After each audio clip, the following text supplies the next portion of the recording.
During World War I, it was discovered that many of the chemicals for the new explosives they were working on had toxic or even lethal effects on the workers in the munitions factories.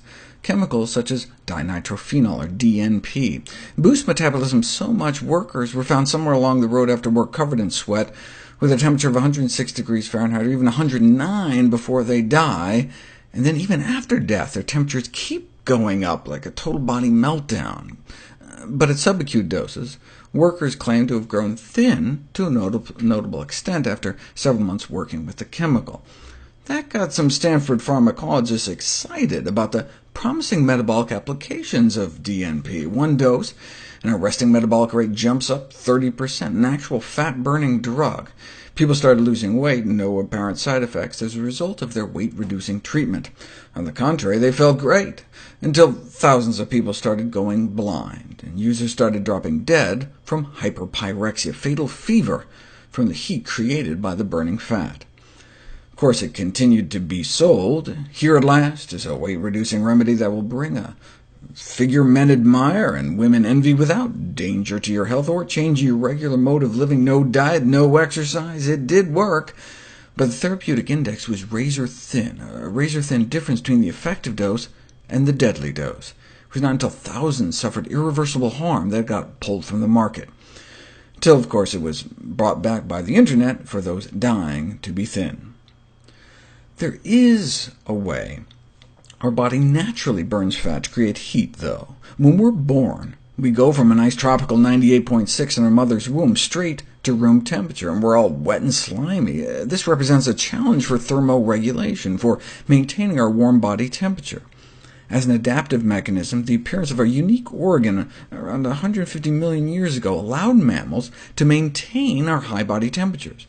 That unique organ is called brown adipose tissue, or BAT, whose role is to consume fat calories by generating heat in response to cold exposure.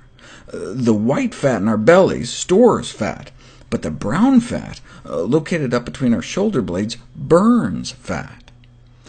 It's essential for the thermogenesis, the creation of heat in newborns, but is considered unnecessary in adults, has been considered unnecessary, who have higher metabolic rates and increased muscle mass for shivering to warm us up if we ever get cold. So we used to think it was just kind of shrank away when we grew up.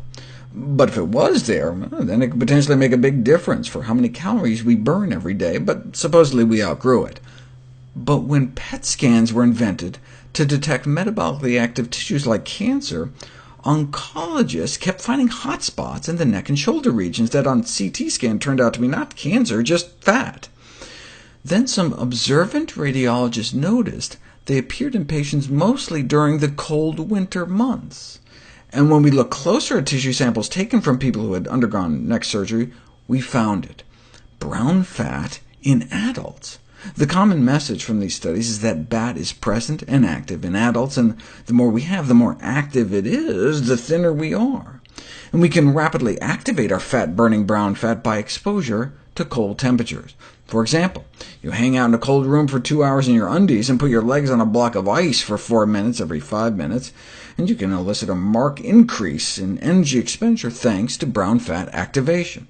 So hey, these studies point to a potential natural intervention to stimulate energy expenditure, turn down the heat, and burn calories, and reduce your carbon footprint in the process. But thankfully for those of us who would rather not lay our bare legs on blocks of ice, our brown fat can also be activated by some food ingredients, such as those we'll cover in the next video.